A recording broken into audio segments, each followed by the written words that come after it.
고린도전서 9장 24절로 27절까지 말씀 다 같이 우리 한 목소리로 우리 합독하도록 하겠습니다. 시작. 운동장에서 달림질하는 자들이 다 달림질할지라도 오직 상을 받는 사람은 한 사람인 줄을 너희가 알지 못하느냐? 너희도 상을 받도록 이와 같이 다름질하라. 이 길을 다투는 자마다 모든 일에 절제하나니 그들은 썩을 승리자의 관을 얻고자 하되 우리는 썩지 아니할 것을 얻고자 하노라. 그러므로 나는 다름질하기를 향방 없는 것 같이 아니하고 싸우기를 허공을 치는 것 같이 아니하며 내가 내 몸을 쳐 복종하게 함은 내가 남에게 전파한 후에 자신이 도리어 버림을 당할까 두려워함이로다. 아멘. 사랑하는 주님 감사합니다. 하나님 은혜로 오늘도 저희들 하나님 절에 나와 예배하며 경배케 하게 하심을 감사를 드립니다. 아버지 하나님, 말씀을 들을 때에 아버지 하나님이여 들을 귀 있게 하여 주시옵시고 또 말씀을 전할 때에 성령의 음성을 전할 수 있는 온전한 입술이 되게 하여 주시옵소서. 감사함이 예수님 이름으로 기도드리옵나이다. 아멘. 양들은 길을 잘 잃는 경향이 있습니다. 왜 잘 잃느냐 하면은 양들은 풀밭에 나가서 풀을 막 먹다 보니까 이쪽에 있는 풀들을 다 먹었지 않습니까? 그러면은 또 풀 찾아서 땅만 바라보고 계속 가는 거예요. 그러다 보니까 길을 가야 되는데 길을 가지 못하고 자꾸 이렇게 다른 풀밭으로 나간다고 합니다.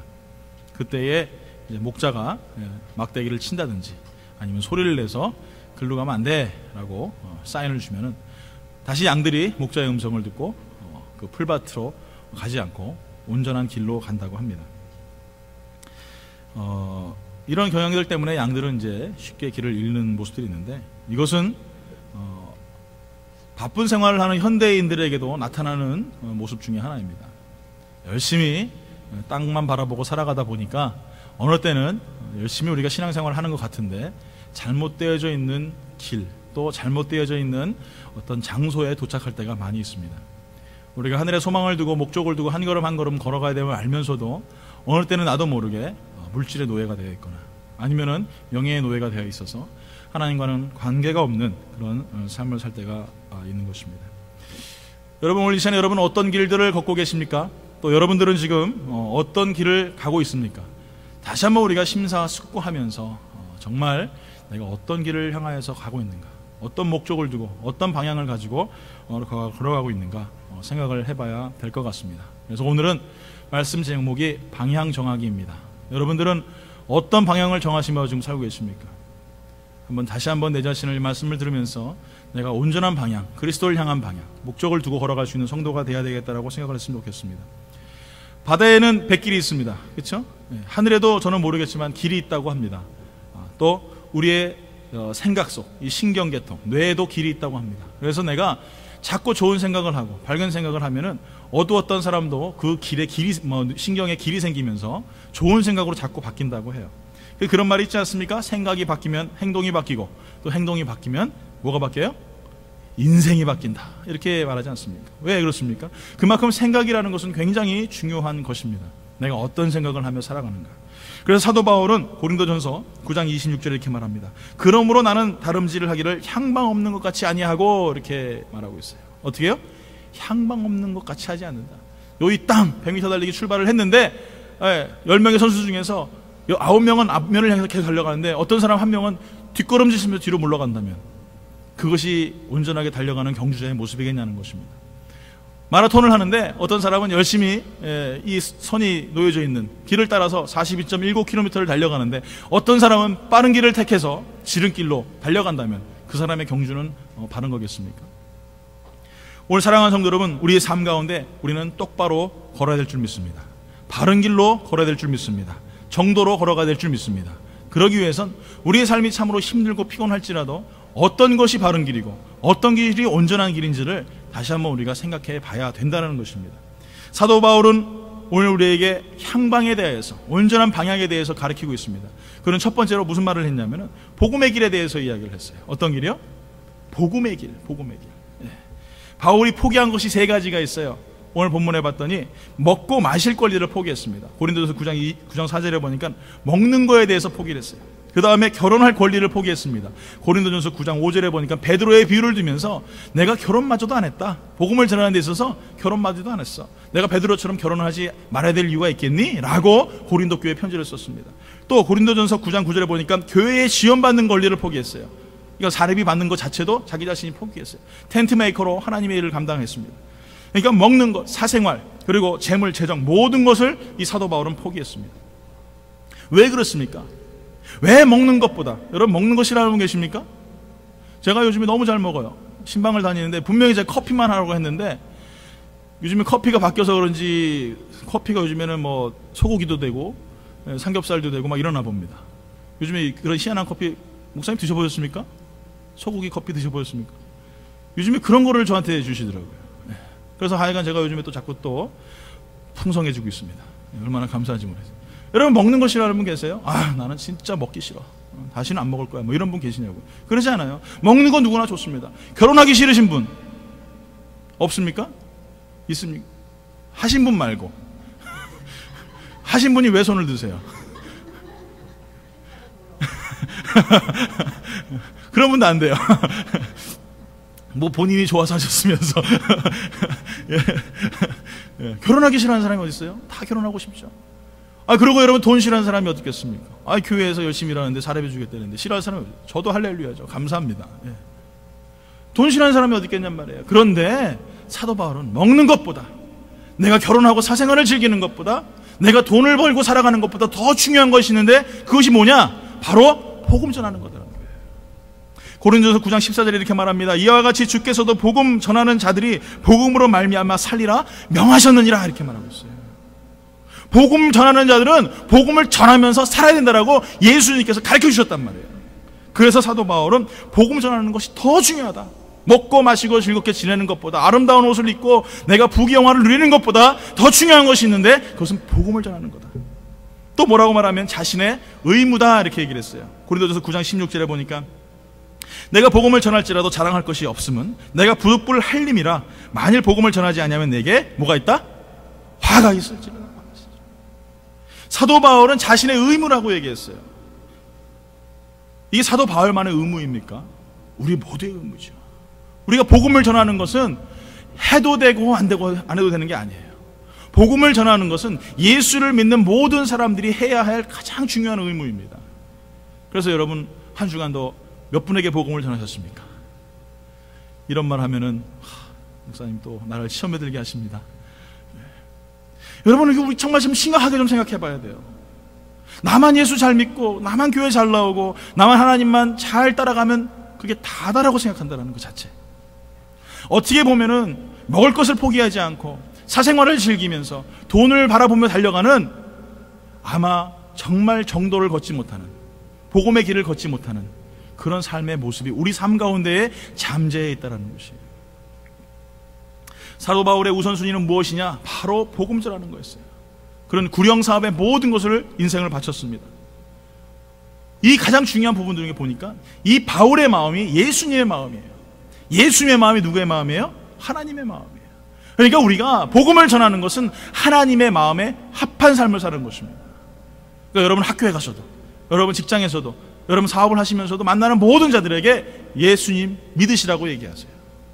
그 이후의 책임은 하나님 다 지시는 겁니다. 내가 뭐 그 사람을 꼭 교회를 데리고 와야 된다 이런 생각은 하지 마세요. 근데 복음을 전하시고 예수 믿으세요. 그러면 되는 거예요. 그 다음은 누가 하시냐? 하나님이 다 알아서 하십니다. 그 마음에 씨앗을 심었으니까 씨앗이 자라고 그러면서 이제 줄기가 나오겠죠. 싹이 트겠죠. 꽃이 피면 열매가 이렇게 열리겠죠. 오늘 사랑하는 성도들은 복음 전하는 데 있어서 너무 심각하게 복잡하게 생각하지 마시고, 여러분 내가 어떻게 하면 복음을 전할 것인가, 이것이 굉장히 중요하다는 사실을 잊어버리지 마시고 항상 복음을 전하는 데 힘을 쓸 수 있는 그런 성도가 되어야 될 줄 믿습니다. 기독교의 본질은 무엇입니까? 바로 영혼 구령이에요. 영혼을 살리는 거예요. 예수를 만나게 하고 그를 통하여서 하늘나라의 소망을 두고 영원한 생명을 소유하는 것이, 이것이 교회가 해야 될 본질이란 말이죠. 은사도 여러분 영혼 구령을 위해서 쓰라고 주신 겁니다. 믿으십니까? 아멘. 여러분 봉사하는 은사도 뭐 방언을 하시든지 예언을 하시든지 통역을 하시든지 신유 연사를 하시든지 이 모든 은사가 뭐에 쓰라고요? 구령사업에 쓰라고 주신 거예요. 우리 그 한나 목사님 주신 책 중에 성령님을 만나세요 이런 책이 있어요. 제가 아주 그 책을 몇 번을 봤는지 몰라요. 얼마나 참 책이 좋은지. 나중에 시간 되시면 제가 꼭 안 빌려드리겠습니다. 저만 딱 보고 저만 은혜 받으려고. 시간이 되시면 한번 돌려보세요. 너무 책이 좀 좋아요. 근데 거기 보니까 제 칼스 목사님이 이런 비유를 하셨어요.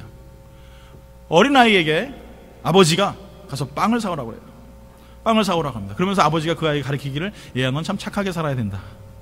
여러분 어렸을 때 그런 말씀 많이 들으셨죠? 착하게 살아야 된다. 그런데 아버지가 그 아이에게 착하게 살아야 된다고 말씀하시면서 그 아이에게 빵 심부름을 시켰어요. 그래서 그 아이가 갔다 와서 빵을 안 사온 거예요. 아버지가 묻습니다. 얘야 빵은 어쨌니?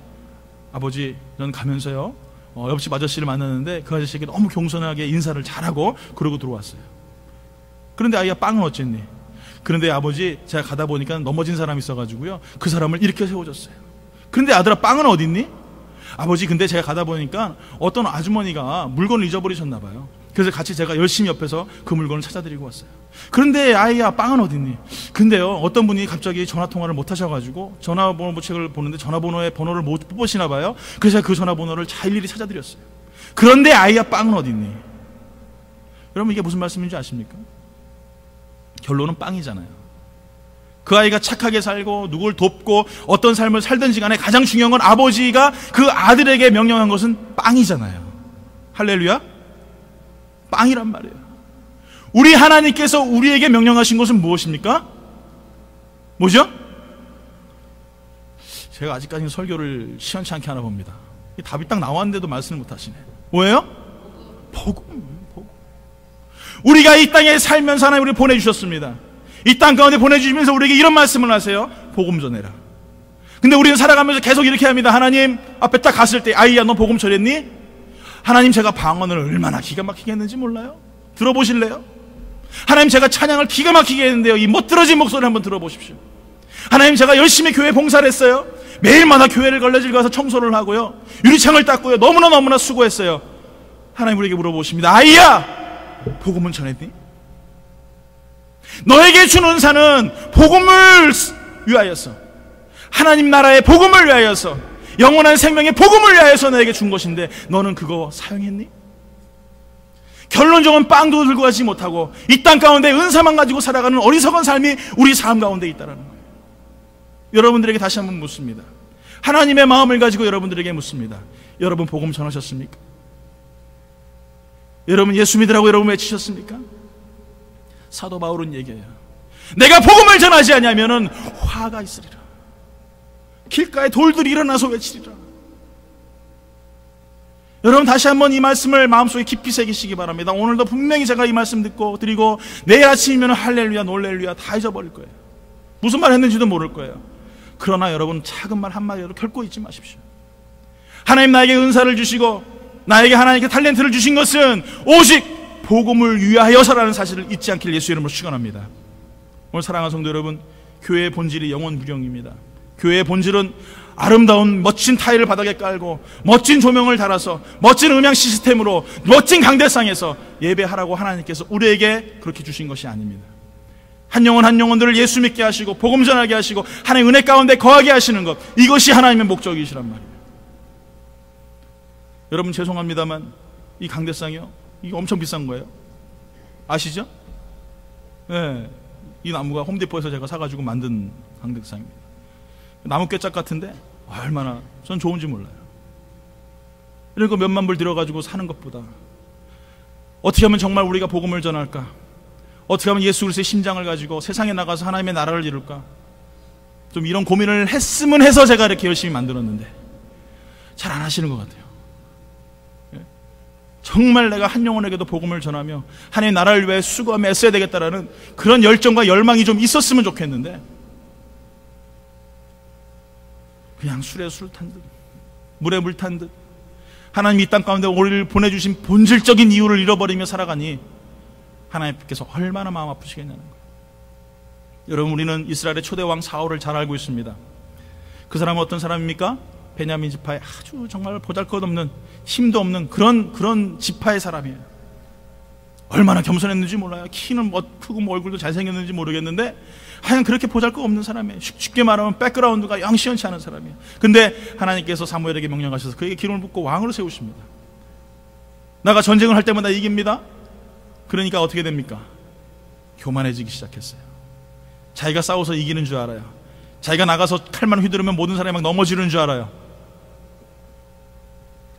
그는 본질적으로 하나님의 마음보다는 사람의 마음을 기쁘게 하는 사람으로 바뀌었다는 거예요. 사무엘상 15장 15절 21절 보니까 이렇게 말합니다. 한번 다 같이 읽어볼까요? 15절 시작. 사울이 이르되 그것은 우리가 아말렉 사람에게 끌어온 것인데 백성이 당신의 하나님 여호와께 제사하려 하여 양들과 소들 중에서 가장 좋은 것을 남기며 그 외의 것은 우리가 진멸하였나이다 하는지라. 21절 볼까요? 다만 백성이 그 마땅히 멸할 것 중에서 가장 좋은 곳으로 길갈에서 당신의 하나님 여호와께 제사하려고 양과 소를 끌어왔나이다 하는지라. 여러분, 여기에 굉장히 중요한 말씀이 있습니다. 공통적인 단어가 두 가지가 나와요. 백성이라는 단어입니다. 백성. 하나님이 빠지고 백성이라는 단어가 들어가요. 만약에 사울이 이르되 그것은 무리가 아말렉 사람에서 끌어온 것인데 하나님 당신이 라고 아마 얘기했다면 아마 이 사울은 버림받지 않았을 것 같아요. 그런데 그는 하나님 무서워하기보다는 사람의 말에 더 무서워했어요. 그 사람 말 듣기를 더 기뻐했어요. 그러다 보니까 어떻게 됩니까? 사무엘이 이렇게 얘기하죠. 사무엘상 15장 17절 22절에 17절에 이렇게 말합니다. 사무엘이 이르되 왕이 스스로 작게 여길 그때에 이스라엘 지파의 머리가 되지 아니었나이까. 여호와께서 왕에게 기름을 부어 이스라엘 왕을 삼으시고 이렇게 말해요. 또 22절에 말하죠. 사무엘이 이르되 여호와께서 번제와 다른 제사를 그의 목소리를 청종하는 것을 좋아하신 같이 좋아하시겠나이까. 순종이 제사보다 낫고 듣는 것이 수장의 기름보다 나으니라. 이렇게 말하고 있어요. 본질적으로 이 사울은요 연약한 사람이에요. 백그라운드 시원치 않은 사람이에요. 아무것도 아닌 사람인데 하나님께서 그 사람에게 기름 부어서 세워주시니까 한 나라의 왕이 된 것이지 자기의 실력으로 쓴 게 아니란 말이에요. 어디 뭐 검투사 대회 나가가지고 뭐 이런 승리했습니까? 아니면 공부를 잘해가지고 무슨 뭐 사시수시 뭐 다 합격했습니까? 그런 거 없어요. 그렇다고 집에 돈이 많아가지고 말입니다 훌륭한 집안입니까? 아무것도 없어요. 하나님이 지명하여 세우시니까 그가 왕이 된 것이지. 본질을 잘 알아야 된단 말이에요. 나의 본질이 뭐냔 말이에요. 내 본질이 나는 죄인이에요. 영원한 형벌 속에 지옥불 속에 썩어질 수밖에 없는 죄인을 하나님께서 예수 그리스도를 보내주시고 그 이름을 믿게 하시니까 그 이름을 통하여 하나님의 자녀가 되는 양자형을 우리에게 주셨잖아요. 거룩하다고 말씀하시잖아요. 죄에서 해방시키셨지 않습니까? 모든 사망과 모든 죽음의 소리를 자유케 하시지 않았습니까? 할렐루야. 나는 내가 스스로 그렇게 될 수 없는 사람이에요. 나는 내 스스로가 깨끗하다고 말할 수 있는 사람이 아니에요. 본질적으로. 오늘 사랑하는 성도 여러분, 이것을 자꾸 놓치다 보니까 내가 대단한 사람 같아. 사울처럼 내가 엄청난 사람 같아. 순식간에 내가 이 자리까지 막 올라온 것 같아. 그렇지 않습니다. 사도 바울은 내가 죄인 중에 괴수다라고 이야기해요. 자기가 배운 학식과 지식과 모든 것들을 다 배설물로 여긴다 이렇게 얘기를 해요. 그 모든 것으로 내가 하나님의 생명을 살 수 없기에, 하늘나라의 은혜를 살 수 없기에 내 모든 것을 분토와 같이 버린다라고 얘기합니다. 오늘 여러분들에게 묻습니다. 여러분의 본질이 뭐라고 생각하십니까? 내가 혹시나 그 본질을 잃어버리고 있는 사울과 같은 정체성 자체를 잃어버리고 살아가는 그런 교만한 자리에 앉아있는 사울과 같은 사람은 아닙니까? 그러다 보니까 빚진 자의 마음은 잃어버리고 빚 준 자의 마음을 가지고 살아가는, 오늘 사랑하는 성도 여러분, 절대 잊지 마십시오. 나의 생명은 예수를 믿는 그 순간부터 덤으로 사는 인생입니다. 그러기에 덤으로 사는 인생은 내 인생이 아니에요. 하나님께서 나에게 거저 주신 인생이에요. 누굴 위해 살아야 되겠습니까? 하나님 위해 살아야 되는 거예요. 그게 나의 본질이에요. 그걸 자꾸 잊어버리다 보니까 기도 생활도 안 해요. 말씀도 안 봐요. 찬양도 안 합니다. 가장 중요한 복음을 전하지 않는단 말이에요. 여러분 한번 생각해 보세요. 내가 옛날에 예수를, 여기 뭐 성령 체험하시고 세례 받으신 분들, 옛날에 예수를 믿었을 때 어땠어요? 열심, 안지나서나 예수님 자랑, 나가면 복음 전하고, 오늘 어떻게 하면 내가 전도해서 한 영혼이라도 예수 믿게 할까, 이런 마음이 있었지 않습니까? 없으셨어요? 저는 그랬어요. 그 추운 겨울날 뚝섬 유원지 가가지고 기타 치면서 노방 전도하고, 손이 막 그냥 얼어가지고 기타 코드가 안 잡히는데도 거기서 찬양하면서 전도하고 복음 전하고. 오늘 사랑하는 성도, 근데 내 모습을 가만히 보니까 내가 그런 모습이 점점 사라져. 내가 덤으로 사는 인생인데 덤으로 사는 인생이 아니라 이제 내가 하나님 앞에 내가 덤으로 살아주는 것 같아. 오늘 여러분 이 말씀을 다시 한번 마음속에 깊이 새기시고 심각하게 생각해야 됩니다. 기름 부음 받은 개인이 본질을 떠나면 사울과 같이 됩니다. 그도 성령의 은혜를 받아서 나갈 때마다 모든 전쟁에 승리했어요. 그러니 그가 교만하고 성령이 떠나가시니까 어떻게 됩니까? 악령이 들어와요. 악령이 들어오니까 자기 힘대로 마음대로 합니다. 그 다음에 결국에는 죽음이라는 비참한 말로를 맞아요. 사랑하는 개인도 마찬가지예요. 여러분도 마찬가지예요. 덤으로 사는 인생에 성령께서 내 안에 계시다가 성령이 떠나가시면 여러분 얼마나 심각한 줄 아세요? 하물며 교회는 어떻겠습니까? 교회가 정말 기름바운 부든바운 교회가 본질을 떠나서 살아가면 사울과 같이 비참한 말로를 맞이할 수밖에 없는 것이 교회의 모습이에요. 여러분의 가정은 어떻습니까? 여러분 이거 정말 심각하게 들으셔야 돼요. 내 삶 속에 내 본질을 잃어버리고 내가 복음 전하기 이 땅 가운데 보내주신 그 사실을 잃어버리고 살아갈 때에 나는 결국에는 버림받은 사람밖에 되지 못한다는 거예요. 오늘 사랑하는 성도 여러분, 우리의 삶 가운데에 많은 사람들의 인생의 교만함의 바벨탑을 지금도 짓고 나아갑니다. 더 높아지기 위하여, 더 커지기 위하여서 계속적으로 나아갑니다. 그런데 우리의 본질은요, 그냥 바닥 인생이에요. 이 땅 밟고 살아가면서 하나님 주신 것 찬양하고 영광 돌리며 살아가는 것이 우리의 본질인데, 우린 점점 높아지려고 하고 점점 강해지려고 하고 결국에는 하나님과 맞먹는 그런 위치에 올라가려고, 지금도 제 마음속에 그런 바벨탑들이 계속 쌓아지고 있어요. 여러분들은 어떠세요? 로마서 14장 8절에 사도 바울은 우리들에게 이렇게 얘기를 합니다. 우리가 살아도 주를 위하여 살고 죽어도 주를 위하여 죽나니 그러므로 사나 죽으나 우리가 주의 것이로다. 누구의 것이요? 주의 것이다. 주의 것이다. 주의 것이면은 주의 것답게 살아야지. 이거 내 건데요. 이 컵이 내 건데 제가 집에서 이거 잘 쓰고 있어요. 근데 갑자기 우리 규성이가 와가지고 목사님 달라고 하니까 제가 이거 안 줘요. 근데 뭐 막 규성이가 어느 날 막 집에 오더니 막 가지고 막 훔쳐가고 막 그래요. 예를 든 겁니다. 우리 규성이는 절대 그런 아이가 아니에요. 이게 그러면 내 겁니까? 제 겁니까? 예? 예? 그래도 내 거지 뭐. 내 거예요. 제가 훔쳐갔어도 그건 내 거예요 원래는. 근데 이걸 자꾸 놓치며 살아간단 말이에요. 우리가 하나님의 것임을 자꾸 놓치며 살아간단 말이에요. 하나님의 것은 내 의지대로 살아가는 것이 아니라, 나의 힘대로 살아가는 것이 아니라 오직 하나님의 것답게 살아가는 것이에요. 옆에 분하고 인사하십시오. 하나님 것답게 사십시오. 하나님의 것답게 살아야 되는 거예요. 그것이 우리 삶 가운데 목적이 돼요. 우리 사랑하는 영광교회 하나님의 교회인 줄 믿습니다. 하나님의 것답게 성장하는 교회가 될 줄 믿습니다. 우리 사랑하는 성도님들 가정, 하나님의 가정입니다. 하나님의 겉다운 가정 될 줄 믿습니다. 아멘. 개인 여러분 성도님들 내 가슴을 이렇게 탁 치면서 이렇게 얘기할게요. 나는 하나님의 것입니다. 아침 안 드셨어요? 저 아직 설교 반도 안 했는데요. 벌써들 막 나오세요? 끝난 것 같아요 지금? 그래서 얼굴이 다르게 하셨구나. 아직 반도 안 끝났습니다. 좀 기다리세요. 저 닮아서들 다들 그런지 점점 성격들이 급해지시는 것 같아요. 근데 하나님의 것이 나의 것이 아니야.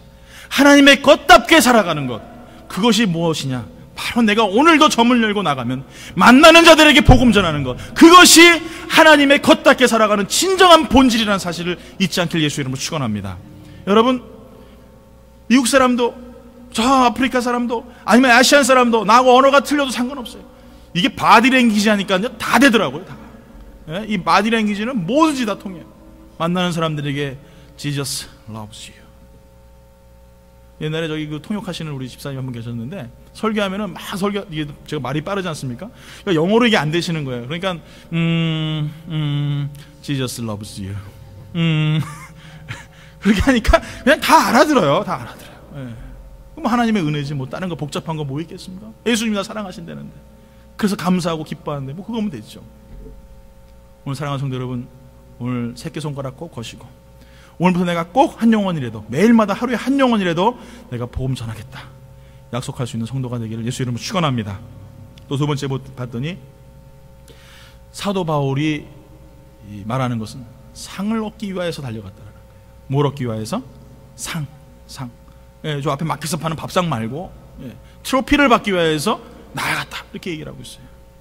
그래서 9장 15절에 말합니다. 내가 이것을 하나도 쓰지 아니하였고 하나도 쓰지 않았다고 말씀드린 것은 제가 전자의 서론에 말씀드렸던 내용들입니다. 또 이 말을 쓰는 것은 내게 이같이 하여 달라는 것이 아니라 원치 않는단 말이에요. 그 다음에 내가 차라리 죽을지언정 누구든지 내 자랑하는 것을 헛된 대로 돌리지 못하게 하리라 이렇게 말하고 있어요. 네. 내 상이 무엇이냐 하면은 내가 이 모든 것을 받지 않았단 말이에요. 쉽게 말하면 공짜로 줬단 말이에요. 공짜로 복음 전해주고 또 그만한 대가를 받지 않았다는 거예요. 거저 주었단 말이죠. 이 모든 것들이. 이것이 나의 상이다. 사도 바울은 그렇게 얘기를 하고 있어요. 근데 사도 바울이 뭐 그걸 자랑하기 위해서 그랬겠어요? 내가 상을 생각하지 않았다 뭐 그래서 얘기하는 게 아니라 사도 바울의 진정한 상은 어디였었냐면 하늘나라의 상이었다는 거예요. 하늘나라에서 정말 내게 주어질 하나님의 놀라운 축복의 상이 있기 때문에 그것을 바라보면서 나아갔다는 것이에요. 우리 고린도전서 9장 24절 한번 볼까요? 이 말씀을 우리가 주목해야 됩니다. 다 같이 한번 읽어볼게요. 시작. 운동장에서 다름질하는 자들이 다 달릴지라도 오직 상을 받는 사람은 한 사람인 줄을 너희가 알지 못하느냐. 너희도 상을 받도록 이와 같이 다름질하라. 뭐라고 말합니까? 오직 상을 받는 사람은 몇 명이라고요? 한 사람. 상을 받는 사람은 단 한 명이래요. 그러면 목사님 이런 질문 하시겠죠? 목사님, 그러면 저희 성도가 지금 이렇게 되는데 오늘부터 요이 땅 해가지고 저 하늘나라 갔으면은 그럼 목사님만 상 받으시겠네요? 이런 질문을 하실 수가 있겠죠. 그런 말씀이 아니에요. 뭐 100명 중에서 100명 한 명만 상 받는다 이게 아니라 하나님과 나와의 관계는 1대1이다. 이 말씀을 하고 있는 거예요. 그러니까 신앙은 무슨 다른 사람 때문에 내가 예수 잘 믿고 그 사람 때문에 내가 시험 들고 이런 게 아니라 내가 예수를 잘 믿고 하나님을 경배하고 상 받는 그날까지 달려가는 가장 근본적인 이유는 하나님과 나와의 관계, 하나님과 나, 왕과 나와의 관계라는 거예요. 여러분 이 시간에 여러분 이 자리에 아무도 없다고 한번 생각해 보세요. 아무도 생각 없고 아무도 안 계시고 하나님과 나만 있다고 생각해 보세요. 그 백보자 심판대 앞에서 하나님이 서 계시고 내가 그 밑에 있어요. 하나님과 나의 관계. 여러분 어떠십니까? 하나님 앞에 갔을 때 여러분 누구에게 핑계를 댈 거예요? 아무개 권사가 저 따위로 해가지고 내가 예수 안 믿었어요. 교회가 그렇게 시끄럽고 싸우는데 하나님 내가 못하러 교회 나가요? 이런 핑계거리가 안 된단 말이에요. 이런 핑계거리가. 그럼 하나님 물어보실 거예요. 그럼 그렇게 시끄럽고 어려운데 넌 뭐 했니? 너에게 주어진 식분이 있고 너에게 주어진 달란트가 있는데 넌 뭐 했니? 여러분 하나님 앞에 가서 핑계 댈 게 없어요. 홀딱 다 벗겨지는 거예요. 홀딱 다. 완전 알몸땡이로 쓰는 겁니다. 범죄하면요 아담과 하와처럼 무화과 나무 잎으로 해가지고 창피하니까 숨습니다. 죄를 짓는 사람들은 다 그래요. 하나님 앞에 섰을 때에 그래서 우리에게 상이 필요한 거예요. 성경에 봤더니 두 가지의 면류관을 이야기합니다. 첫 번째로 봤더니 의의 면류관이에요. 디모데후서 4장 8절에 이렇게 말합니다. 이제 후로는 나를 위하여 의의 면류관이 예비되었으므로 주 곧 의로우신 재판장이 그날에 내게 주실 것이며 내게만 아니라 주에 나타나실 사모하는 모든 자에게로다 하면서 뭐라고 말씀하세요? 무슨 면류관? 의의 면류관이다 이렇게 말합니다. 안 나와요? PPT가 안 나와요? 네, 그 다음에 생명의 면류관 두 번째로 말합니다. 야고보서 1장 12절 이렇게 말하죠. 시험을 참는 자는 복이 있나니 이는 시련을 견뎌낸 자가 주께서 자기를 사랑하는 자들에게 약속하신 생명의 면류관을 얻을 것이기 때문이다 이렇게 말합니다. 두 번째 면류관은 뭐냐면 생명의 면류관. 첫 번째는 무슨 면류관? 의의 면류관. 두 번째는 생명의 면류관. 의와 생명 어디서 많이 들었죠? 공통점이 있어요. 예수님이란 말이에요. 예수님으로 내가 면류관 간을 쓰는 거예요. 그러니까 면류관이 없으면 어떻게 되겠어요? 예? 하나님 나 너 모른다 이렇게. 이게 지금 무슨 말이냐? 내가 면류관을 받았다라는 것은 하나님의 구원의 자리에 들어갈 수 있다라는 축복인 거예요. 의의 면류관을 가지고 생명의 면류관을 가지고 예수 그리스도의 그 징표의 이름을 가지고 나아가는 거예요. 그 면류관을 사도 바울은 바라고 소망했다라는 것이죠. 이 땅 가운데서 뭐 돈 안 줘도 상관없어요. 결혼 안 해도 상관없고 그냥 뭐 세상의 즐거움 다 잊어버려도 상관없어요. 그러나 내가 결코 잊지 말아야 될 면류관이 있다면 의의 면류관, 생명의 면류관, 곧 예수 대신 그리스도, 그 이름의 면류관을 가지고 하나님 앞에 담대히 나아가는 거예요. 하나님 앞에 홀딱 뺏겨졌을 때 뭘로 나가겠어요? 하나님 예수 그리스도 외에는 우리에게 자랑할 것이 아무것도 없어요. 그 어떤 누구도, 여러분 아무리 제가 이렇게 여러분에게 말씀을 잘 전하고 여러분 예수 잘 믿는 것 같아도 혹시 모릅니다. 예? 혹시 몰라요. 여러분이 저보다 더 높은 자리에 계실지도 몰라요. 아무도 아멘 안 하시네. 우리 교회는 참 겸손하신 분들이 많아가지고. 예. 그래도 어떻게 목사님보다 높아질 수 있겠습니까? 그러신 문제고 하여간, 예, 참 감사합니다. 우리 하나님 앞에서 우리 예수 그리스도의 멸관을 쓰고 천국에 들어가는 소망을 이 사도 바울은 마음속에 깊이 새겼단 말이에요. 오늘 사랑하는 성도 여러분, 여러분들에게도 의의 면류관, 생명의 면류관이 있길 예수 이름으로 축원합니다. 사도 바울은 우리에게 면류관 얻기를 위하여서 해야 할 두 가지 행동에 대해서 이야기를 합니다. 본문에 봤더니 첫 번째 뭐라고 말하냐면 싸워야 된다 이렇게 말하고 있어요.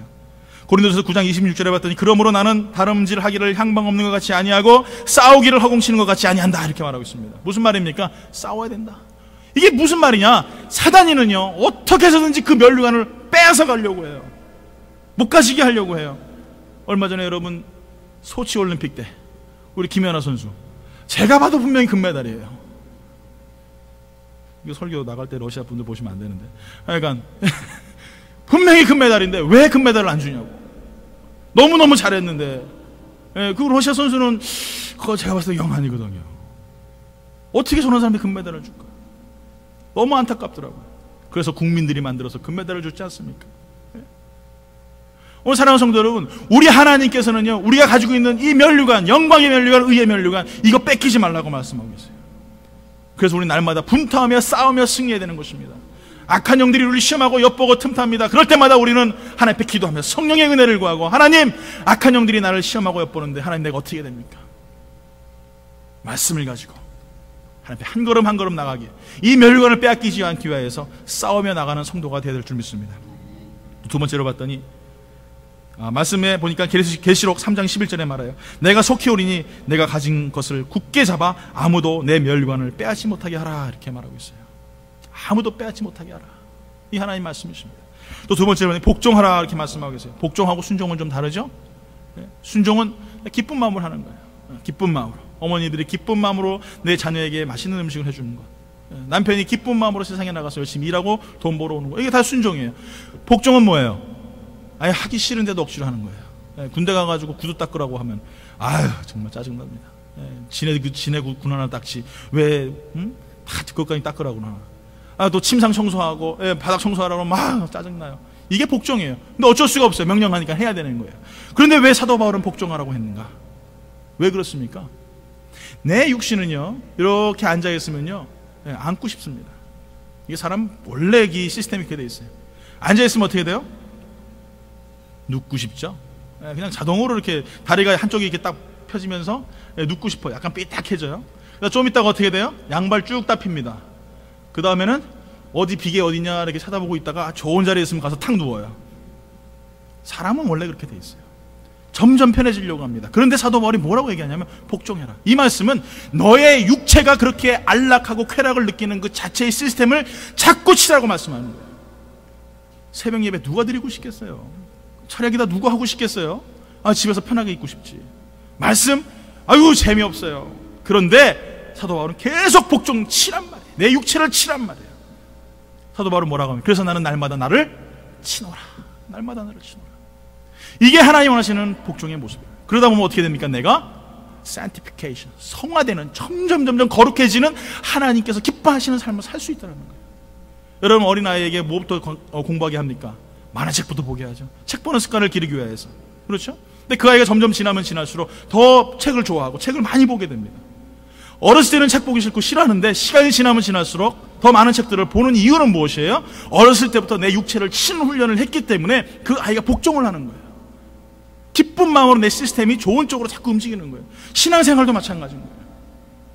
오늘 사랑하는 성도 여러분, 그렇기 때문에 열심히 여러분 예배 드리시기 바라요. 그 시간 앉아서 식구들하고 같이 맛있는 거 먹고 텔레비 보고 얼마나 좋아요. 그런데 더 영적으로 성장하기 위해서, 오늘 사랑하는 성도 여러분, 그래서 사도 바울은 고린도전서 9장 20절에 말해요. 내가 내 몸을 쳐 복종하게 하면 내가 남에게 전파한 후에 자신이 도리어 버림을 당할까 두려워합니다. 내 자신을 자꾸 치지 않으면요, 버림받을 수도 있어요. 사도 바울 그 말씀을 우리에게 하고 있는 거예요. 여러분 예수님 잘 믿는다고, 지금 여러분 신앙생활 잘한다고 그렇게 생각하실 수도 있어요. 나는 진짜 거룩한 사람으로 변화된 성화된 사람이라고 생각할 수 있어요. 그런데 내가 복종하지 않으면, 내 자신을 치지 않으면 나의 옛사람, 나의 옛 속사람들이 자꾸 쏟아져 올라오는 거예요. 결론을 내겠습니다. 어떤 여행자가 사막에 길을 잃었어요. 길을 잃고 한참을 길을 걷다 보니까 저 앞에 한 발자국이 나타났어요. 그래서 이 발자국을 따라가면 이제 내가 집에 도착할 수 있겠구나. 그 발자국을 계속 따라갑니다. 근데 가만히 봤더니 아까 왔던 자리에 내가 또 와 있는 거예요. 그 발자국은 자기 발자국이었던 거예요. 자기 발자국을 따라서 계속 돌아갔어요. 그때 그 사람이 깨달았어요. 발자국을 보는 것이 아니라 북극성을 봐야 되겠구나. 북극성을 쭉 따라갔더니 한 마을이 나타나서 생명을 부지했다라는 그런 일화가 있습니다. 여러분, 사막과 같은 인생 가운데 여러분 누구의 발을 보며 걸어가고 있습니까? 그래도 목사님이 그래도 제일 나은 것 같아서 목사님 보고 걸어가십니까? 아니면 옆에 우리 장로님, 권사님들 정말 훌륭하게 신앙생활 잘하니까 그분들 보면서 우리 걸어가다 보니까 그분들 때문에 우리가 신앙생활 잘하고 있습니까? 내 발자국입니다. 밟지 마십시오. 우리는 오직 북극성 대신 예수 그리스도를 바라봐야 될 줄 믿습니다.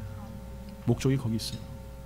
그분이 원하시는 것이 무엇인지, 그분이 뜻하시는 것이 무엇인지, 나의 존재감이 무엇인지, 나의 본질이 무엇인지를 깊이 깨달아서 내가 정말 사람을 바라보고 그 사람 때문에 기뻐하거나 그 사람 때문에 좌절하는 것이 아니라 변함없으신 예수 그리스도를 소망하면서 저 천국을 향하여서 온전한 방향을 정하면서 향방 없이 다름질하는 자가 아니라 예수 그리스도의 목적을 정하고 그분을 향해서 나의 방향을 온전히 정하여서 날마다 한 걸음 한 걸음 걸어갈 수 있는, 그래서 주님 오실 때 참 잘하였다 사랑하는 나의 충성된 종아 칭찬받을 수 있는 성도가 되기를 예수 이름으로 축원합니다. 군대에 있을 때 훈련 중에 저희는 강원도 홍천에서 군생활을 했어요. 그래서 저희는 훈련을 하게 되면 작게 저기 강원도 화천입니다. 이제 쭉 그냥 소양강 해서 떼고 걸어가면 별로 안 되는데 꼭 돌아가지고 꼭 100km를 꼭 채워요. 갈 때 올 때 꼭 그렇습니다.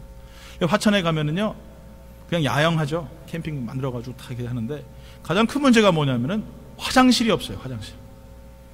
요즘에야 요즘 군대는 화장실도 다 만들어주고 다 하더라고요. 화장실은 저희가 직접 만들어야 돼요.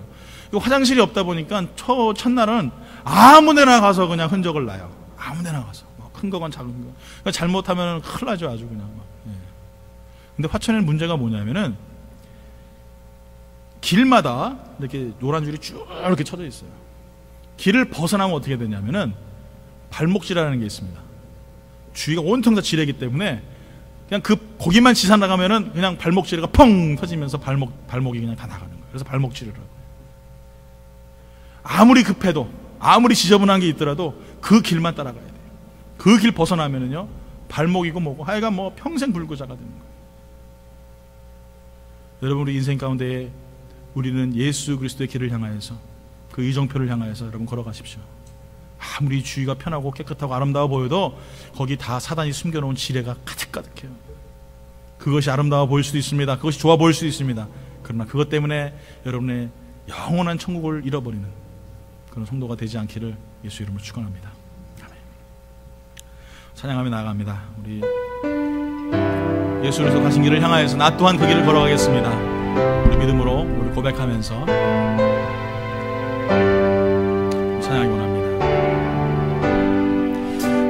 푸른 바다 나서니 어디든지 가오리다.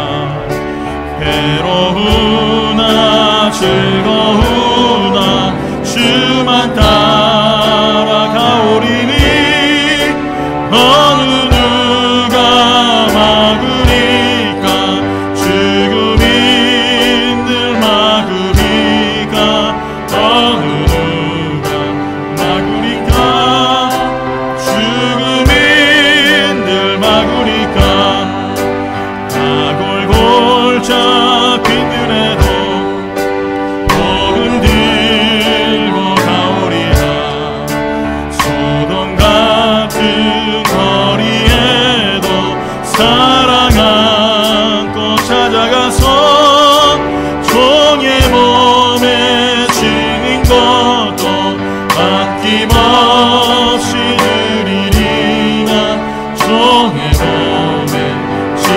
않고 아낌없이 드리리라.